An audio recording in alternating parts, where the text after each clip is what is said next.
The crystal glass shattered against the marble floor 3 inches from Amanda's feet. She didn't flinch, didn't gasp, didn't give Madame Han the satisfaction of a reaction. 6 months working in this soul mansion had taught her that fear was currency here, and she'd learned to keep her accounts closed. She bent smoothly to collect the glittering fragments, her movements precise and unhurried, while Madame Han's eldest daughter Jaiwu laughed from her perch on the velvet settee.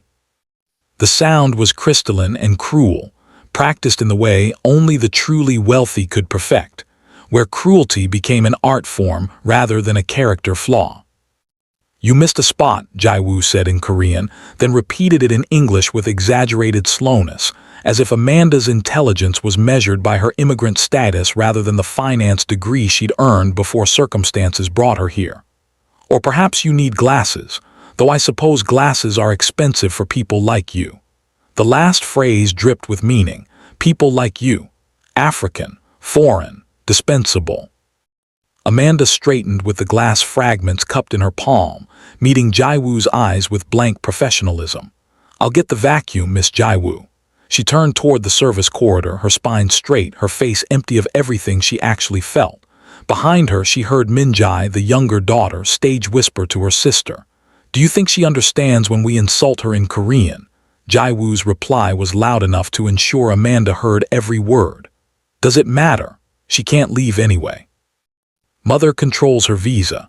Where would she even go?" The service door closed behind Amanda with a soft click, sealing off their laughter. Only then did she allow her carefully maintained expression to crack slightly, exhaustion bleeding through the professional mask she wore like armor. The glass fragments pressed into her palm, small, sharp reminders that this life drew blood in ways that never left visible scars. The mansion was a monument to old money and older cruelty. 15 bedrooms, 8 bathrooms, gardens designed by someone famous whose name Amanda was expected to remember and revere. Madame Han had inherited it from her late husband, a man whose portrait dominated the main entrance hall, his painted eyes following visitors with the same cold assessment his widow had perfected. She ruled this house like a small kingdom, and Amanda was merely the latest in a succession of foreign workers who'd learned that beauty could be a prison when the bars were made of marble and silk. Amanda's room was in the converted servants' quarters on the 3rd floor, a space so small she could touch both walls when she stretched her arms out.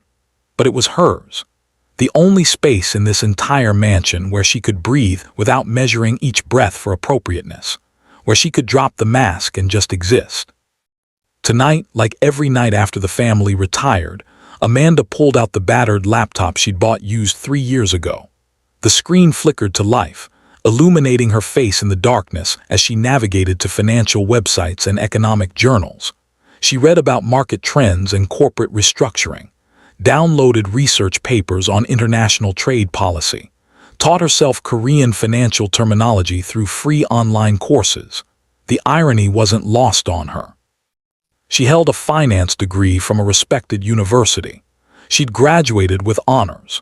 She spoke 3 languages fluently, and she spent her days picking up broken glass and enduring commentary on her existence, as if education and intelligence evaporated the moment her visa status became dependent on Madame Han's signature. The visa situation was a cage with invisible bars. Amanda had come to Seoul on a work visa sponsored by what she'd thought was a legitimate employment agency. Only after arrival did she discover the agency had sold her contract to Madame Han, and the visa was now tied to this specific household. Leaving meant deportation. Deportation meant returning to Lagos with nothing. No savings. No prospects. No way to help her younger siblings back home who were counting on the money she sent every month. So she stayed. She endured. She waited for an opportunity that seemed increasingly mythical.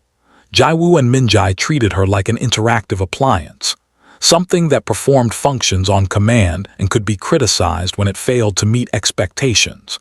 They ordered her around in Korean despite knowing she understood English better, finding entertainment in her momentary confusion. They left messes specifically for her to clean.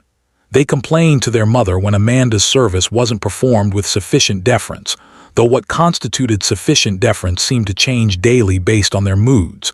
But the psychological games were worse than the actual work. Madame Han had perfected the art of subtle racism, the kind that was hard to prove and impossible to fight. She never called Amanda names, never explicitly referenced her race. She just asked questions. Innocent questions delivered with maternal concern that somehow always circled back to assumptions about Amanda's background, her culture, her people. In your country, do women typically pursue education? As if Africa were a single country rather than a continent. Your English is surprisingly good. Where did you learn? As if literacy were unexpected. You're lucky to be here. I imagine opportunities are limited where you're from. As if gratitude should be Amanda's primary emotion, rather than anger at the situation she'd been manipulated into. Amanda swallowed it all, smiled politely, said thank you when expected, and late at night she read about hostile takeovers and corporate warfare, imagining a future where knowledge became power rather than just another thing that made her overqualified for survival. 3 weeks into her 7th month in the mansion, Madame Han summoned the household staff to the formal dining room. This was unusual. Staff meetings typically happened in the kitchen. The formal dining room was reserved for the family and their important guests. Amanda filed in with the cook, the gardener, and 2 other housekeepers, all of them Korean except her. They stood in a line like soldiers awaiting inspection while Madame Han sat at the head of the table, her posture perfect, her expression unreadable. We will be hosting a very important guest this weekend, Madame Han announced in Korean. The cook translated in whispered English for Amanda's benefit, though Amanda had understood the original perfectly. This guest is a man of significant influence, someone even I cannot afford to offend. I expect perfection from all of you, not competence, perfection. Her eyes swept across the assembled staff, lingering on Amanda just long enough to make her point clear. This is not a social visit. This is an opportunity for my daughters. I will not tolerate any disruptions. Any embarrassments, any reasons for our guests to form a negative impression of this household. Do I make myself clear? They murmured assent in Korean. Amanda nodded silently. Madame Han dismissed them with a wave, but as Amanda turned to leave, her voice cut through the room. Amanda, stay. The other staff members filed out, leaving Amanda alone with Madame Han in the enormous dining room. The silence stretched uncomfortably until Madame Han gestured to a chair. Sit. Amanda sat, her hands folded in her lap, her face carefully neutral. Whatever was coming, she'd learned that showing emotion only made things worse. Madame Han studied her with the intensity of someone appraising an object for purchase. Our guest this weekend is someone who values intelligence, who notices details, who will judge this household based on every interaction he observes. She paused. You will serve during dinner. You will be professional, efficient, and silent. You will not speak unless directly addressed. You will not make eye contact unless necessary. You will be invisible. Do you understand? Amanda understood perfectly. She was the only non-Korean staff member, the only African. The only person in this household who might reflect poorly on Madame Han's carefully cultivated image of traditional elegance. She was being told to exist as little as possible. I understand, Madame Han. Madame Han's expression didn't soften. This guest could change my daughter's futures. I will not allow anything to interfere with that possibility. Not even you. The dismissal was clear. Amanda rose and left the room, her mind already working through the implications. An important guest. Someone even Madame Han couldn't offend. Someone with enough power to make her nervous. Seoul had plenty of powerful men, but few who could make someone like Madame Han show fear. Whoever was coming this weekend was someone who operated on a different level entirely. The weekend arrived with Seoul's typical spring humidity. The air thick and heavy with pending rain. Amanda spent the morning helping prepare the house for the mysterious guest.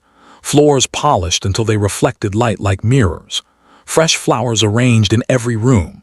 The dining table set with the expensive china that was usually locked away.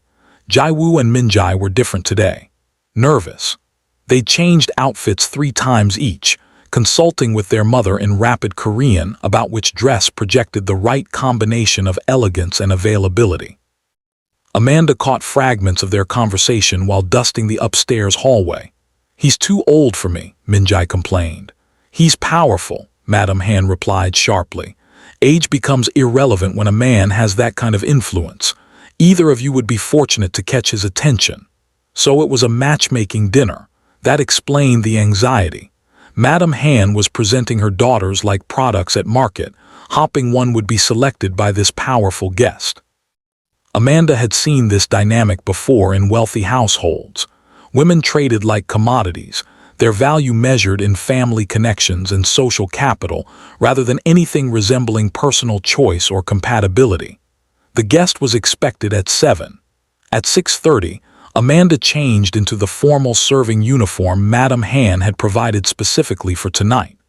Black dress, white apron, her hair pulled back severely. She looked at herself in the small mirror in her room and barely recognized the person staring back. 6 months ago, she'd been someone with plans and possibilities. Now she was a uniform, a function, a thing that served and suffered in silence. The doorbell rang at precisely 7 o'clock. Madam Han answered it herself, which never happened. Amanda positioned herself near the dining room entrance where she could observe without being obvious, curiosity getting the better of caution. The man who entered the mansion didn't walk. He occupied space, commanded it. Kang Jun-seo moved through the entrance hall with the kind of silence that suggested violence held carefully in check. He was tall, unusual for a Korean man of his generation, with shoulders that strained slightly against his perfectly tailored suit. His face was all sharp angles and harder edges, handsome in the way a blade is handsome, beautiful and dangerous in equal measure. But his eyes were what made Amanda's breath catch.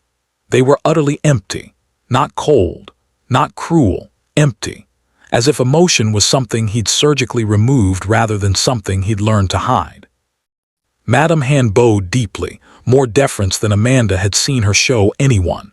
"Mr. Kang, you honor our home with your presence." Kang Jun-seo didn't return the bow, didn't smile, simply nodded once in acknowledgement and allowed Madam Han to guide him toward the dining room. Jae-woo and Min-jae practically vibrated with nervous energy as they took their seats. They'd positioned themselves strategically, one on each side of the table's head, ensuring their guest would have to look at one of them no matter where his attention drifted. Amanda began serving the first course, moving efficiently around the table, becoming as invisible as Madam Han had demanded. But she felt Kang Jun-seo's attention on her. Not obvious, not leering, just awareness. As if he cataloged every person in his vicinity automatically, assessing threats and assets with equal detachment. The dinner conversation was excruciating to observe. Jae-woo and Min-jae performed like trained dancers, hitting every note of charm and grace their mother had orchestrated. They laughed at appropriate moments, asked intelligent questions about topics they'd clearly researched, demonstrated their education and cultural refinement with the subtlety of sledgehammers.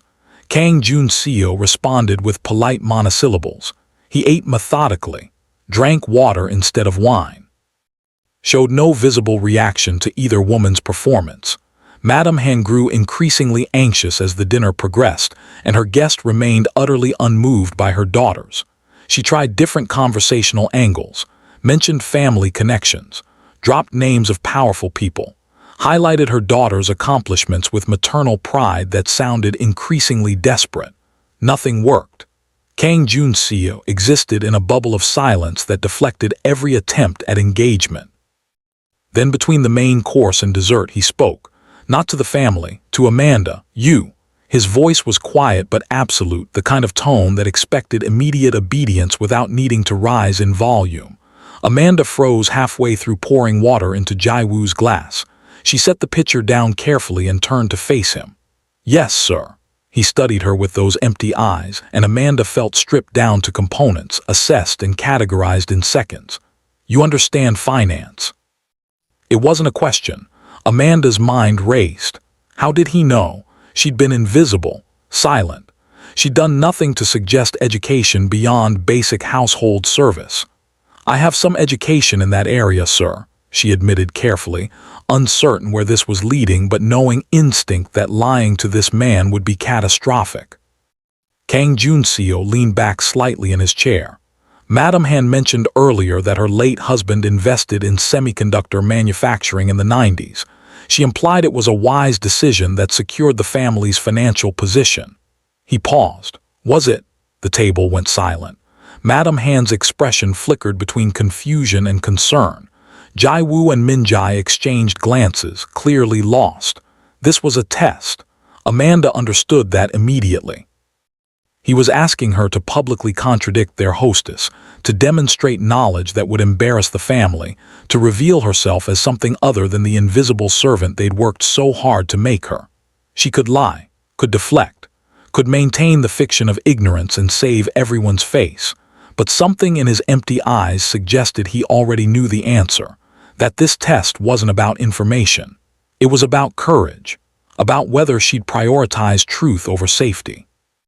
Amanda met his gaze directly for the first time. No, sir. Semiconductor manufacturing in the 90s required massive capital investment and technical expertise that most family businesses didn't possess. The wise investors of that era positioned themselves in the supply chain, not the manufacturing. They provided specialized components or logistics support. Lower barrier to entry, higher margins, less competition. She paused, then added quietly, if Mr. Han truly invested in manufacturing, he likely lost significant capital before the market consolidated. Any current family wealth probably comes from other sources. The silence that followed was deafening. Madam Han's face went through several shades of red before settling on furious. Jai-woo looked like she'd been slapped. Min-jae stared at Amanda with open hatred. They'd just been humiliated by the help. Publicly contradicted by someone they'd spent months treating as intellectually inferior. But Kang Junseo smiled. It was a terrible smile, more threat than pleasure, but it was genuine. Correct. He turned to Madam Han, and his smile vanished. Your husband lost everything in semiconductors. You rebuilt your wealth through real estate speculation in Gangnam before the Olympics. Don't insult my intelligence with romantic fictions about his business acumen. Madam Han opened her mouth, closed it, opened it again. No words came out. She looked like a fish drowning in air. Kang Junseo stood abruptly. Thank you for dinner. He looked at Jai-woo and Min-jae with the same empty assessment he'd given everything else. Your daughters are lovely, educated, well-mannered, exactly what one would expect from a family of your standing. Then his eyes found Amanda again, still standing near the side table, still holding the water pitcher. Still processing what had just happened. I'll marry her. The pitcher slipped from Amanda's fingers and shattered against the floor. Water spread across the marble in a widening pool that reflected the chandelier light like 1,000 broken stars. Madam Han shot to her feet. Excuse me. Her voice climbed an octave, losing all its cultivated refinement. Mr. Kang, surely you're joking. She's the help. She's not even Korean. Kang Junseo's expression didn't change. I don't joke. I'll send the marriage contract tomorrow. The wedding will be in 3 weeks. You'll release her visa sponsorship immediately. He walked toward Amanda, his footsteps crunching on broken glass. He stopped directly in front of her, close enough that she could smell his cologne, expensive and subtle. You have a choice, he said quietly, his voice pitched for her ears only. You can stay here and continue being invisible, or you can marry me and be protected. It's a business arrangement, nothing more. But you'll be free. Amanda's mind reeled. This couldn't be real. Men like Kang Junseo didn't marry household staff, didn't offer escape to foreign workers trapped by visa manipulation. This had to be some elaborate humiliation, a game wealthy people played that she didn't understand the rules to. But his eyes held no deception, just that empty certainty, as if he'd already decided and was merely informing her of the outcome rather than requesting her participation. Why? She whispered. The question escaped before she could stop it. He considered her for a long moment. Because you answered honestly when lying would have been safer. Because you're smarter than anyone in this room and they've spent months trying to convince you otherwise. Because I choose carefully and I choose you. He turned back to Madam Han. 3 weeks. I'll handle all arrangements. Interfere and I'll destroy what's left of your late husband's reputation along with your social standing. Am I clear?" Madam Hen nodded mutely. All her earlier confidence evaporated. She looked like someone who just realized they'd made a terrible mistake, but couldn't identify exactly when the error had occurred. Kang Junseo left without another word. The door closed behind him with a soft click that sounded like a gunshot in the absolute silence that followed. Amanda stood in pooled water and broken glass, her future suddenly rewritten by a man whose eyes held nothing but whose offer held everything. Madam Han's voice shattered the silence. "Get out." Her words were venomous, stripped of all pretense. "Pack your things and get out of my house. Now." Amanda didn't need to be told twice. She fled to her tiny room, her hands shaking as she threw her few possessions into the battered suitcase she'd brought from Lagos. Clothes, laptop, documents, the photograph of her family she kept hidden under her mattress. 15 minutes later, she stood outside the mansion gates with her suitcase and no idea where to go. Seoul at night was beautiful and terrifying in equal measure. Neon signs reflected off wet pavement. Traffic roared past with mechanical indifference. She was alone in a city of 10 million people and she'd never felt more isolated. A black car pulled up beside her. The window lowered, revealing Kang Junseo in the back seat. "Get in." It wasn't a request. Amanda hesitated only a moment before climbing into the car. What choice did she have? The car pulled away from the curb smoothly, merging into traffic with practiced ease. Kang Junseo didn't look at her. He stared out the window at the passing city, his expression unreadable. "Where are we going?" Amanda asked. "My apartment. You'll stay there until the wedding." He finally turned to face her. "I meant what I said. This is a business arrangement. I need a wife for reasons that don't concern you. You need independence and legal status. We both benefit." Amanda's grip tightened on her suitcase handle. "What are the terms?" A ghost of that terrible smile flickered across his face. "Smart question. The terms are simple. You maintain the appearance of marriage in public. You have complete freedom otherwise. Separate bedrooms, separate lives. After 2 years, we divorce quietly. You receive a settlement substantial enough to never need anyone's sponsorship again, plus citizenship if you want it." It sounded too good to be true, which meant it probably was. "What do you get out of this?" Amanda pressed. Kang Junseo was silent for a long moment. When he spoke, his voice was carefully neutral. "My family has expectations. Specifically, they expect me to marry someone appropriate, someone Korean, someone from the right background, someone who will produce heirs and maintain the family reputation." He paused. "I have no intention of fulfilling those expectations. But I also have no intention of fighting them directly, so I'll marry you, someone completely inappropriate by their standards, someone they can't control or manipulate, someone who will make them uncomfortable enough to stop pressuring me about marriage." Understanding clicked into place. "I'm a weapon. You're a statement," he corrected. "There's a difference." The apartment was in Gangnam, naturally. Top floor of a building that probably cost more than Amanda would earn in several lifetimes.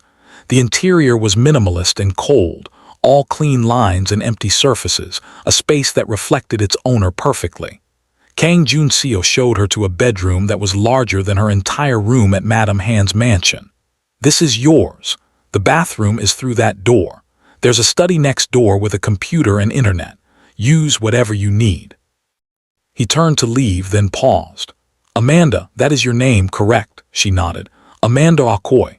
"Amanda," he repeated as if testing the weight of it. "You don't have to be invisible here. I chose you specifically because you're not." Then he left, closing the door softly behind him. Amanda sat on the edge of the enormous bed and tried to process what had just happened. 6 hours ago, she'd been picking up broken glass and enduring racist commentary from women who treated her like furniture. Now she was sitting in a penthouse apartment, engaged to one of Seoul's most powerful men, her entire future rewritten in the span of a dinner conversation. She pulled out her laptop and searched for information on Kang Junseo. What she found made her breath catch. He wasn't just powerful, he was dangerous. Known in business circles as the Devil of Seoul, a corporate raider who specialized in hostile takeovers. He bought struggling companies, stripped them down to their profitable cores, and sold the remains without mercy. He destroyed family businesses that had operated for generations, ruined competitors who made the mistake of underestimating him, built an empire on the broken backs of people who'd thought they were untouchable, and she just agreed to marry him. The next 3 weeks passed in a blur of surreal normalcy. Kang Junseo maintained his distance, leaving for work before Amanda woke and returning late. They ate dinner together twice, silent meals where they existed in each other's presence without actual interaction. But he'd given her access to his study, and Amanda spent her days devouring information. She read everything she could find about his business operations, studied the companies he'd acquired and dismantled, learned the patterns of his strategy. She started to understand him through his work. He didn't destroy companies out of cruelty. He identified inefficiency and eliminated it, found corruption and excised it, took businesses that were dying slowly and killed them quickly, salvaging what was valuable and discarding what wasn't. There was a brutal logic to it, a kind of honesty. He didn't pretend to be saving these companies, didn't dress up destruction in language about restructuring or revitalization. He simply took what worked and left the rest behind. 1 week before the wedding, Amanda found a file on his desk labeled Madam Han. Curiosity overcame caution, and she opened it. Inside were detailed financial records of the Han family, every asset, every debt, every secret transaction. Madam Han had been bleeding money for years, maintaining the appearance of wealth through increasingly desperate measures. Her late husband had left behind massive debts she'd been hiding. The mansion was mortgaged to the point of worthlessness. Jai Woo and Min Jai's expensive educations had been funded through loans against assets that were already leveraged beyond sustainability. The entire family was a house of cards one strong wind away from collapse, and Kang Junseo had all the documentation he'd need to provide that wind. Amanda was still reading when he entered the study. She looked up guiltily, expecting anger at her snooping. Instead, he simply sat down in the chair across from his desk. "You investigated me," he said. "I investigated you. It was a fair point." "You were planning this before you came to dinner," Amanda said slowly, pieces clicking together. "You knew about Madam Han's financial situation. You knew I had a finance degree. You chose me deliberately." Kang Junseo nodded once. "I did." "Why not just tell me? Why the performance at dinner?" He leaned back in his chair, and for the first time Amanda saw something flicker in his empty eyes. Not quite emotion, but not quite emptiness either. "Because I needed to see how you'd respond under pressure, whether you'd tell the truth even when lying was safer, whether you had the courage to contradict someone who had power over you." He paused. "Most people in your position would have deflected, would have protected Madam Han's face even at the cost of their own dignity. You didn't." Amanda set down the file carefully. "You're saying you married me because I called out a lie." "I'm saying I married you because you value truth over safety," he corrected. "That's rare, especially in my world." The moment stretched between them, something shifting in the careful distance they'd maintained. Then Kang Junseo stood. "The wedding is in a week. My family will be there. They'll be cruel. They'll say things designed to make you feel small. Don't let them." "Like I let Madam Han?" Amanda asked quietly. His expression hardened. "You survived Madam Han. You'll destroy my family. There's a difference." The wedding was a small, cold affair held in a hotel conference room. Kang Junseo's family attended with expressions of barely concealed horror. His mother actually gasped when she saw Amanda. His father didn't speak to her at all. His younger sister made a comment in rapid Korean that Amanda's improving language skills translated roughly as, "Is this some kind of political statement?" Madam Han attended with her daughters, their presence required by social convention despite the obvious humiliation. They looked at Amanda like she was something that had crawled from beneath a rock and inexplicably been given a wedding dress. Amanda wore white, simple, elegant, nothing like the elaborate hanbok Kang Junseo's mother clearly expected. She walked down the short aisle alone, no family to give her away, no friends to witness the moment. Just her making a choice that would change everything. Kang Junseo waited at the altar in a black suit, his expression as empty as ever. But when she reached him, he leaned close and whispered, "You look stronger than any of them. Remember that."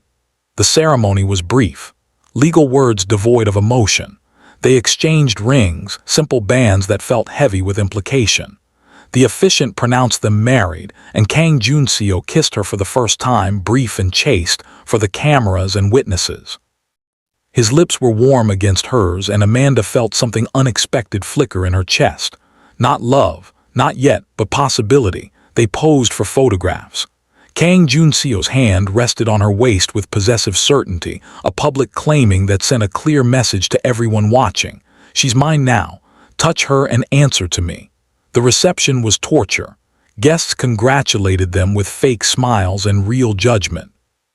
Amanda endured commentary about her appearance, her background, her unsuitability. She smiled politely and said nothing, watching these people reveal themselves with every cruel observation they thought was subtle. Kang Junseo stayed at her side the entire time, a silent protective presence. When his mother made a comment about grandchildren and bloodlines, he cut her off with surgical precision. My wife's genetics are not your concern. Neither are any children we may or may not have. Adjust your expectations accordingly. His mother recoiled as if slapped. Around them, conversation stuttered and died. Later, when they were finally alone in the car heading back to the apartment, Amanda allowed herself to relax slightly. Thank you for what you said to your mother. Kang Junseo didn't look at her. I don't allow people to disrespect what's mine. The possessive phrasing should have bothered her. Instead, it felt protective. Is that what I am? Yours. He turned then, his empty eyes meeting hers directly. You're your own person, but while we're married, yes, you're under my protection. That means anyone who hurts you answers to me. Something warm uncurled in Amanda's chest. For 6 months, she'd been invisible, dispensable, a thing that could be broken without consequence.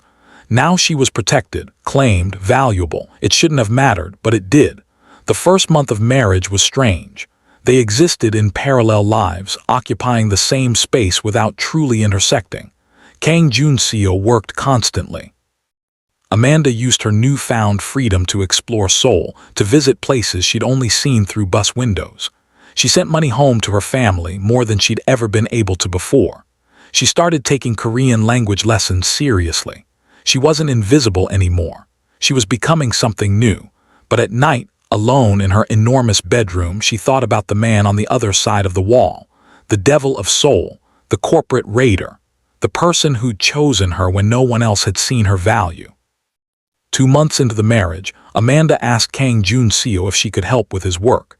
He'd been reviewing financial reports in his study, making notes in the margins with sharp, efficient strokes. He looked up at her question, his expression unreadable. Why? Because I have a finance degree I'm not using, Amanda said. Because I'm going insane with nothing productive to do. Because you married me partly for my intelligence, and it seems wasteful to let it sit idle. Something flickered in his eyes. Almost amusement, almost respect. What do you know about textile manufacturing? Enough to know it's struggling globally due to cheap labor competition and automation, Amanda replied. But specialized textile manufacturing, particularly technical fabrics, still has high margins if marketed correctly. Kang Junseo set down his pen. I acquired a textile company 3 weeks ago, mid-sized, family-owned. They're losing money on traditional products but have a research division developing moisture-wicking fabrics for athletic wear. The family wants me to keep the traditional lines running for sentimental reasons. I was planning to shut everything down except the research division. That would be wasteful, Amanda said immediately. The traditional manufacturing infrastructure could be converted to produce the technical fabrics once the research division perfects them. You'd have vertical integration without the startup costs of building new facilities. Plus, you'd maintain the skilled workforce instead of losing them to competitors. Kang Junseo stared at her for a long moment. Then he opened his laptop and turned it toward her. Show me. They worked together until 3 in the morning, Amanda building financial models while Kang Junseo challenged every assumption, pushing her to defend her conclusions with data. It should have been stressful. Instead, it felt like the most alive Amanda had been in months. When they finally finished, a restructuring plan that preserved jobs while maximizing profits sat on the screen between them. Kang Junseo leaned back in his chair, studying Amanda with those empty eyes that didn't feel quite as empty anymore. "You're brilliant." It wasn't a compliment, it was an observation, a fact stated plainly. "So are you," Amanda replied. "We could be brilliant together." Something shifted in the room. The careful distance they'd maintained suddenly felt like a barrier they were both aware of for the first time, aware of and tempted to cross. Kang Junseo stood abruptly. "It's late. You should sleep." But Amanda caught his hand as he passed her chair. The contact startled them both. She'd never touched him voluntarily before except for the necessary public displays. His hand was warm in hers, strong and surprisingly gentle. "Thank you," she said quietly, "for seeing me when no one else did, for giving me a chance to be more than invisible." Kang Junseo looked down at their joined hands. "You were never invisible, Amanda. You were just surrounded by people too blind to see you." He squeezed her hand once briefly, then left the study. Amanda sat alone in the quiet room, her hand still warm from his touch, something new and fragile blooming in her chest. 3 days later, Amanda discovered the truth. She'd been using Kang Junseo's laptop for work when she accidentally opened the wrong file. Inside were investigation reports, background checks, financial records, all about her, dating back 8 months, before he'd ever come to Madame Han's mansion for dinner. The reports were thorough, invasive.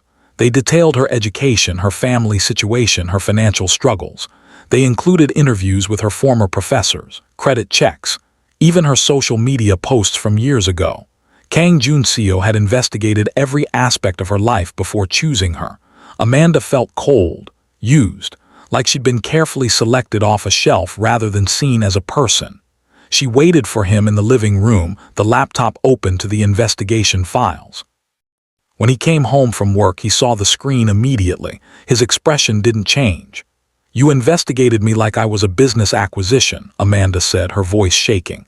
"You researched me, analyzed me, decided I met your criteria. I thought you chose me because of who I was at that dinner, but you'd already decided long before that." Kang Junseo set down his briefcase carefully. "Yes. No denial, no excuse, just admission." "So what was the dinner?" Amanda demanded. "Performance.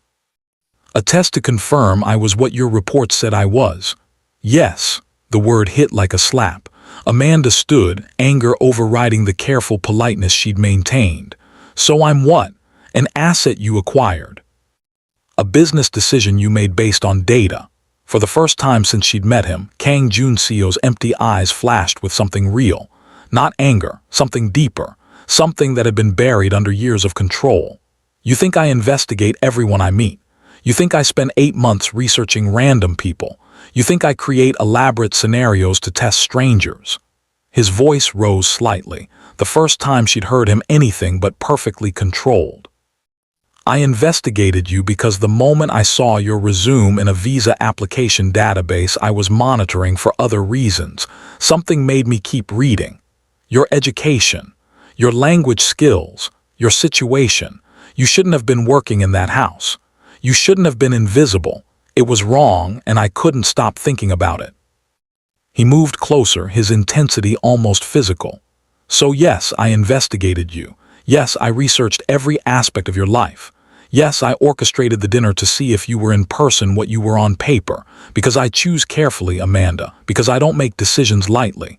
Because everything I do is calculated and strategic and controlled." He stopped directly in front of her, and for the first time his eyes weren't empty at all. They were burning. "But that doesn't mean I don't feel. It means I feel so much that I have to calculate and strategize and control, or I'd make decisions that would destroy everything I've built." Amanda's breath caught. "What are you saying?" "I'm saying you're right. I investigated you like a business acquisition. I chose you strategically. I married you for practical reasons." He paused, and something vulnerable flickered across his face. "But I also chose you because in 8 months of reading about your life, I couldn't stop thinking about you. Because during that dinner, watching you be invisible to people who should have seen your brilliance, I wanted to burn that house down. Because every day for the past 3 months, I've had to remind myself that this is a business arrangement, that I promised you freedom, that I can't let myself want more."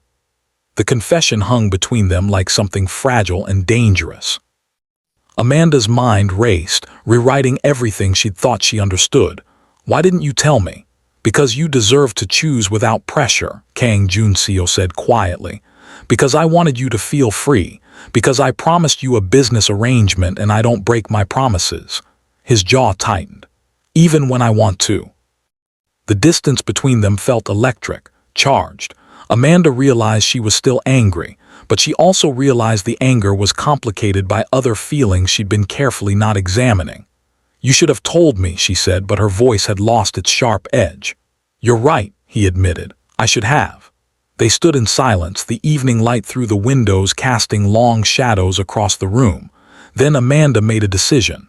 She closed the distance between them, rising on her toes, and kissed him. Not the chaste, public kiss from the wedding. A real kiss, demanding and honest. Kang Junseo froze for half a second, then responded with an intensity that stole her breath. His hands came up to frame her face, gentle despite the hunger in his kiss. When they finally broke apart, both breathing hard, Amanda whispered, I investigated you too. Spent weeks reading about the devil of soul, about the corporate raider who destroys companies without mercy, about the man everyone fears. And his voice was rough. And I think you destroy things that are already dying. I think you're honest about it when everyone else pretends they're saving what they're actually killing. I think you're kinder than you want anyone to know. She paused. I think you saw me when no one else did, and that matters more than the fact that you researched me first. Kang Junseo kissed her again, slower this time, with a tenderness that contradicted everything his reputation suggested. When he pulled back, his eyes held something she'd never seen there before, something warm and real and terrifying. This complicates our arrangement. Amanda smiled. Good, I'm tired of arrangements. I want something real. This could get messy, so let it get messy. They fell into a new rhythm after that. Still separate bedrooms, but the walls between them had crumbled. They worked together on his business acquisitions, Amanda's insights proving invaluable in restructuring negotiations. They had dinner together every night, conversations that ranged from corporate strategy to childhood memories to dreams neither had voiced before. They learned each other slowly, carefully, building something neither had planned but both wanted. 1 month later, Amanda was reviewing contracts in the study when Kang Junseo's phone rang. He glanced at the screen and his expression hardened. I need to take this. He stepped into the hallway, but Amanda could hear fragments through the door. A man's voice, angry, demanding. Then Kang Junseo's response, cold and final. You had your chance. Don't contact me again. He came back into the study, his face a careful mask. But Amanda had learned to read the micro-expressions he thought he hid perfectly. Who was that? No one important. Junseo. She used his given name, which still felt intimate and new. Tell me. He was quiet for a long moment, then, his name is Shola. We knew each other before. The way he said it made Amanda's chest tight. Knew each other how? Kang Junseo's jaw tightened. He worked for my family's company. We were close, very close. He wanted more than I could give, more than was safe.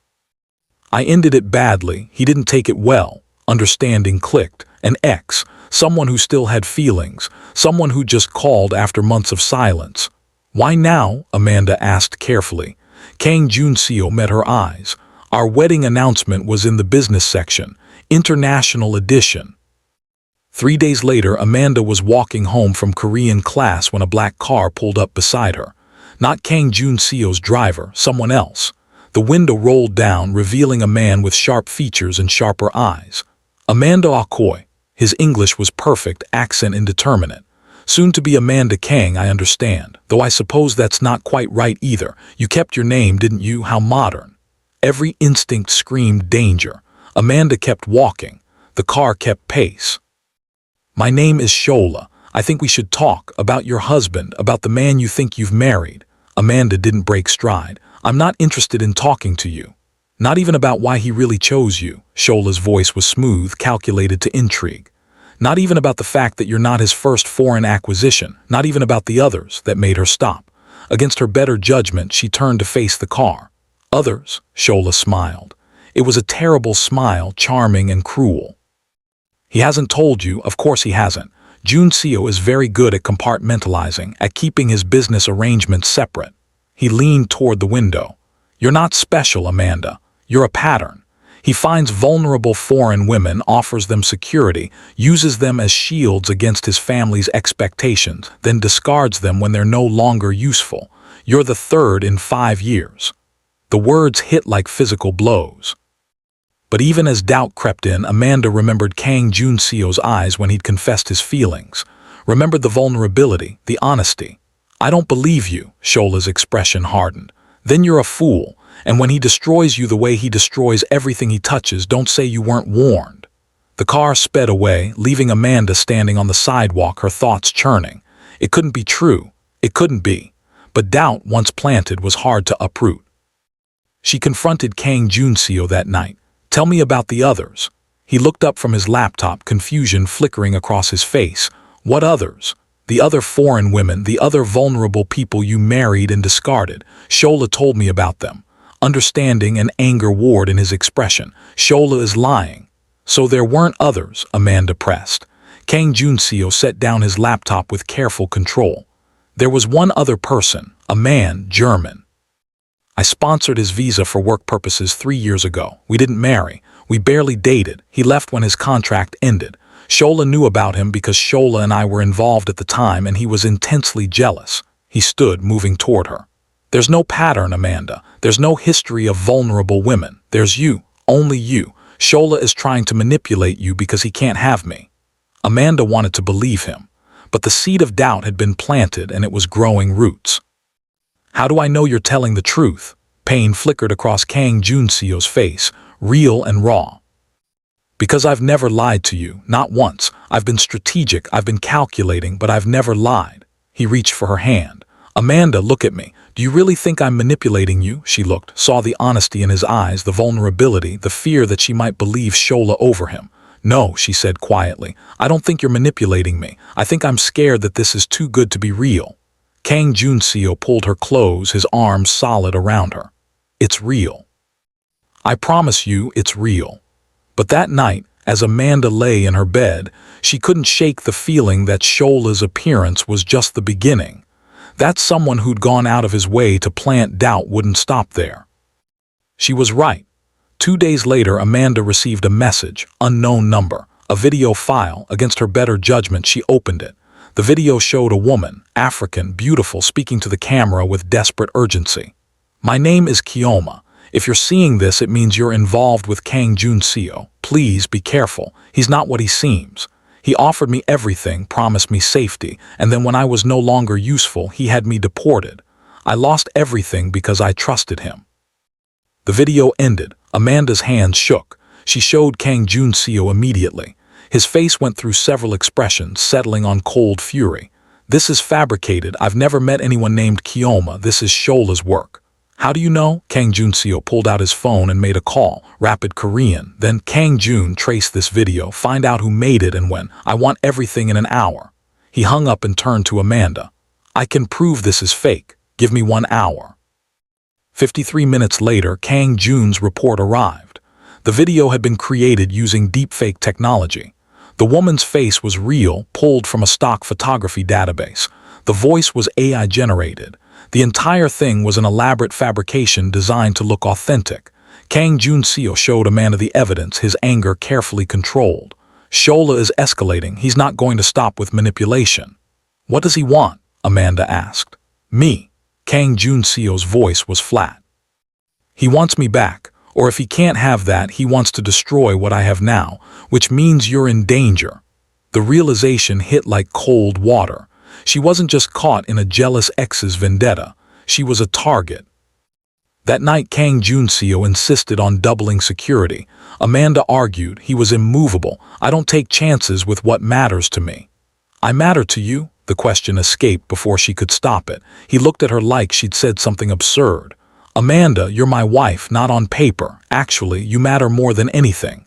The confession was simple, absolute, and it made everything that came next so much worse. 3 days later, Amanda was shopping in Myeongdong when someone bumped into her. Hard, she stumbled, dropped her bag. When she straightened, 3 men surrounded her, not threatening, just present. Mrs. Kang, one said in English, please come with us. Mr. Shola would like to speak with you.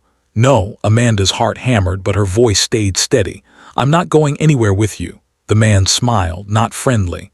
That wasn't a request. One of them grabbed her arm.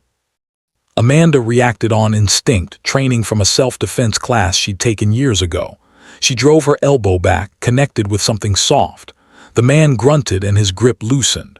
She ran, pushed through the crowded street, dodged between shoppers, her breath coming in gasps. Behind her, she heard shouting. She risked a glance back. The men were following, methodical and unhurried, like hunters who knew their prey couldn't escape. Amanda ducked into a department store, lost herself in the cosmetics section, pulled out her phone with shaking hands. Dialed Kang Jun-seo. It rang once. Amanda, what's wrong? His voice was immediate, sharp with concern. Someone tried to grab me, Myeongdong, men working for Shola. She was breathless, scared, trying to stay calm. I got away, but they're looking for me. Stay on the phone, tell me exactly where you are. She described the store, the floor, her location. Through the phone, she heard Kang Jun-seo issuing rapid orders in Korean. Then, security is 3 minutes away. Stay where you are. Stay in crowds. If anyone approaches you, scream. Make a scene. They won't risk public attention. 3 minutes felt like hours. Amanda kept moving, staying among clusters of shoppers, her eyes scanning for threats. She saw one of the men on the escalator, looking for her. She turned away, headed deeper into the store. Then hands grabbed her from behind, professional, fast. A cloth pressed over her mouth and nose, chemical smell, sweet and wrong. Amanda struggled, but the drug worked fast. The world tilted. Darkness crept in from the edges. Her last thought before consciousness fled was of Kang Jun-seo's voice on the phone, calling her name with increasing desperation. She woke in darkness, concrete floor, cold. Her hands were zip-tied behind her back, her head pounded from whatever they'd drugged her with. Welcome back. Shola's voice came from somewhere to her left. A light clicked on, blinding after the darkness. Amanda blinked, trying to focus. The space was industrial, warehouse, empty except for a few chairs and the men who'd taken her. Shola sat in front of her, elegant even in this setting, his expression almost pleasant. I apologize for the crude methods. I would have preferred a civilized conversation, but you wouldn't accept my invitation. Where am I? Amanda's voice came out rough. Somewhere your husband won't find you, yet. Shola leaned forward. I want to make something very clear. This isn't about you. You seem like a lovely person, intelligent, strong. I understand why Jun-seo chose you. He paused. But you need to understand something. What you have with him, it's temporary. He'll get bored, he'll move on, he always does, and you'll be left with nothing except memories of being someone's amusing project. Amanda's head was clearing. Fear remained, but anger was rising to meet it. You don't know him, Shola laughed. I know him better than you ever will. I knew him before he became the devil of soul, before he learned to turn everything into a transaction. I knew him when he could still feel without calculating the cost. Then you know he doesn't respond to threats, Amanda said. You know kidnapping me is the worst possible way to get what you want. Something flickered in Shola's expression. Uncertainty. She'd struck a nerve. You think he'll come for you? Shola's voice had an edge now. You think you're worth his attention? I think he keeps his promises, Amanda said, and he promised to protect what's his. Outside, she heard vehicles, multiple doors slamming. Shola heard it too. His expression went cold. It seems your husband is more predictable than I gave him credit for. He stood, pulled out a gun.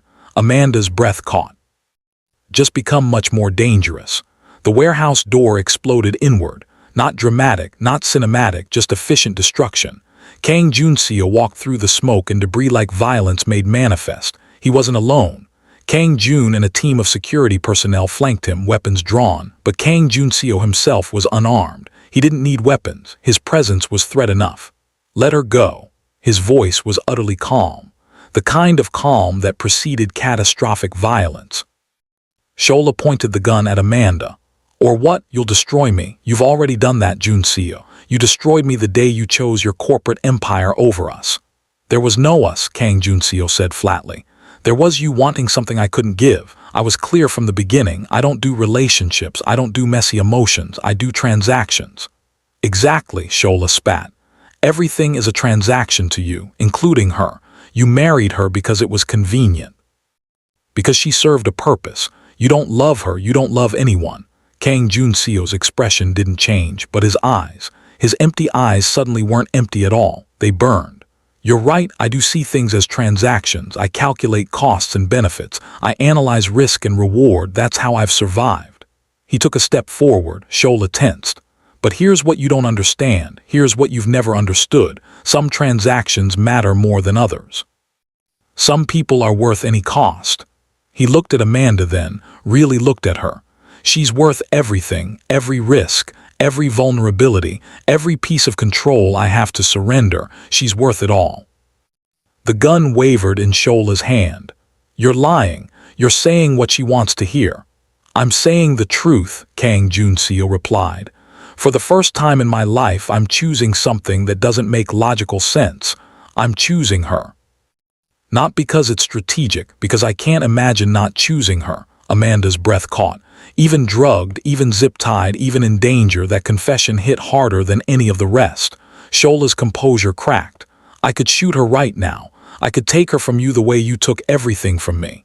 You could, Kang Junseo acknowledged. But then I'd spend the rest of my life destroying you. Not quick, not merciful. I'd dismantle every aspect of your existence piece by piece until there was nothing left but the memory of what you'd done.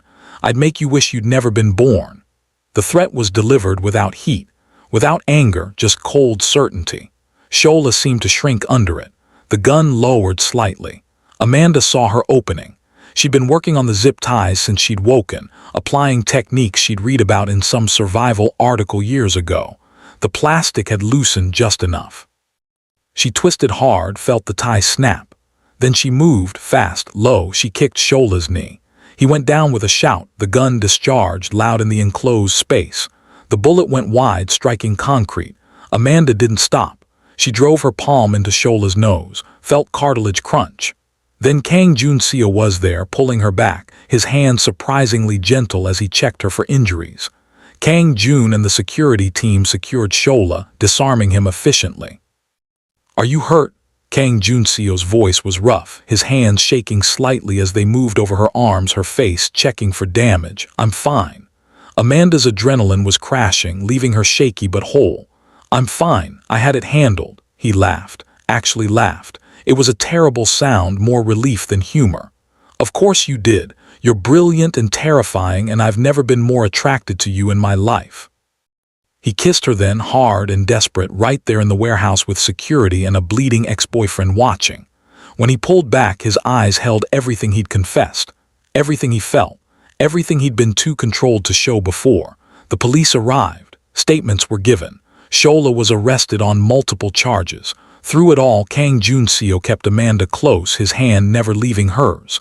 Later, back at the apartment, Amanda finally processed everything. You meant what you said.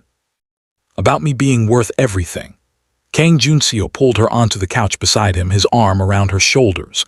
Every word. I'm not good at this, at feelings, at vulnerability, but you make me want to try. I love you, Amanda said. The words felt huge, terrifying, perfect. I know I'm supposed to wait for some romantic moment, but I almost died today and I don't want to waste time pretending I don't feel things I feel. I love you, the devil of soul, the corporate raider. The man who saw me when I was invisible, all of it. Kang Junseo's expression shattered and reformed into something softer, something real. I love you too, and I'm going to spend the rest of our lives proving it.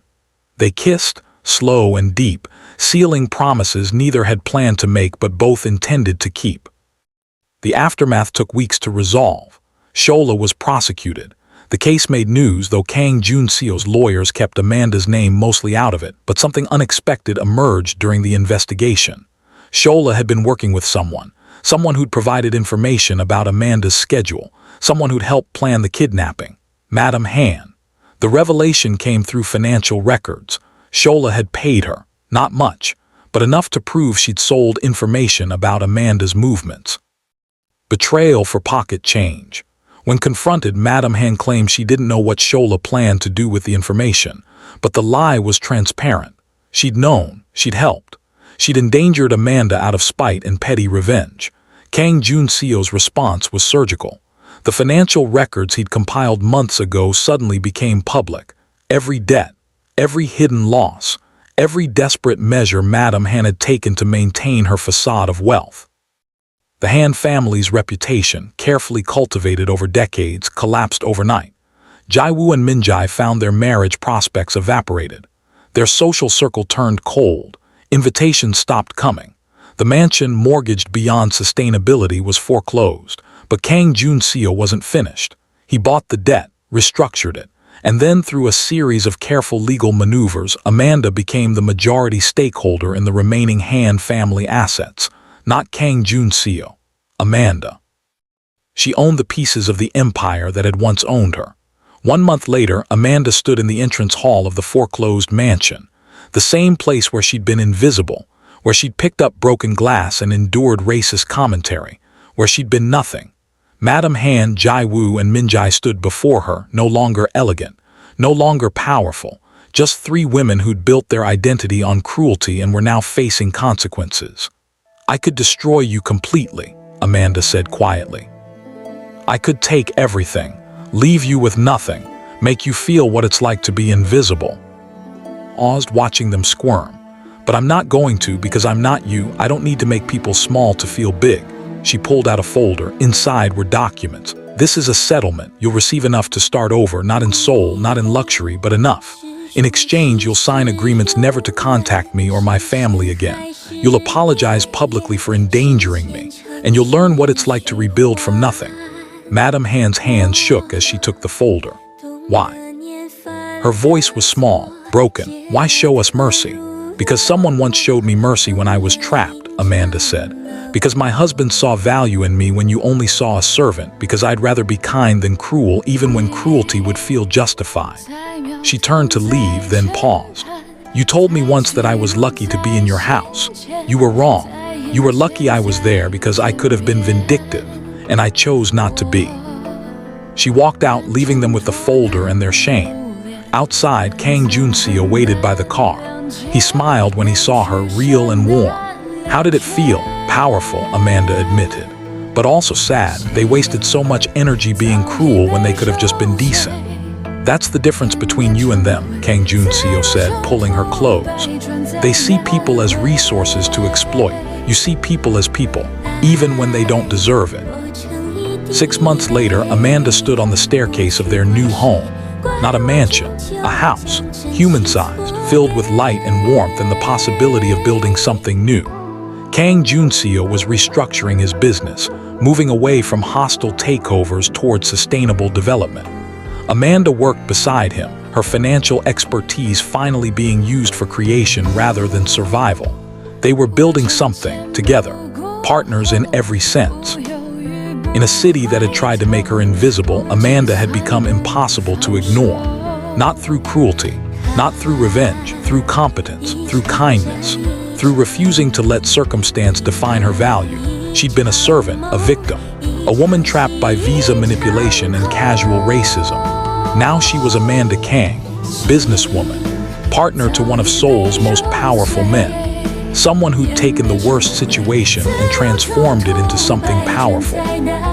Not because she'd been rescued, because she'd been seen, because she'd chosen to see herself, and because when given power, she'd chosen to wield it with grace rather than vengeance. The devil of Seoul had chosen her, but she'd chosen herself first, and that made all the difference. If this story resonated with you, hit that subscribe button so you don't miss the next chapter. Drop a comment telling us what you think about Amanda's journey from invisible to powerful. And smash that like button if you believe kindness can be stronger than revenge. Because in a world that often rewards cruelty, choosing grace is the most radical act of all. This is just the beginning of Amanda and Jun-seo's story, and you won't want to miss what happens next. Subscribe now, and let's continue this journey together.